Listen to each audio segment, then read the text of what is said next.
Schefflera একটি পাতাবাহার গাছ, অথবা এটাকে বলা যায় পঞ্চপত্রী।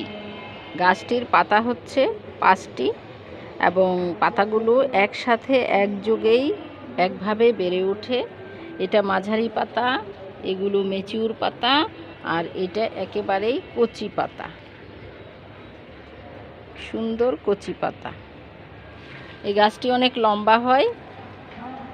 ছাঁটাই করে এটাকে ছোট করে বারান্দায় বা ইনডোর প্ল্যান্ট হিসেবে রাখতে পারেন। এটার আরেকটা ধরন আছে, সেটার পাতা হচ্ছে ভেরিগেটেড, মানে সাদা সাদা দাগ দেওয়া।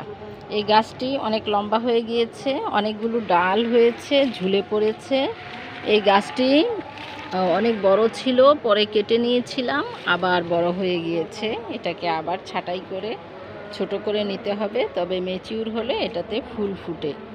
পাতা দেখতে সুন্দর লাগে বলেই মানুষ কিন্তু বিভিন্ন জায়গা থেকে খুঁজে খুঁজে সুন্দর পাতাগুলোকে নিয়ে এসে নিজেদের বাগানে বা বাড়িতে রাখার চেষ্টা করে। আপনারা এই গাছটি বাসায় রাখতে পারেন। অক্সিজেন দিবে, বায়ু বিশুদ্ধ করবে এবং মনের আনন্দ দান করবে, সৌন্দর্য বিলিয়ে যাবে।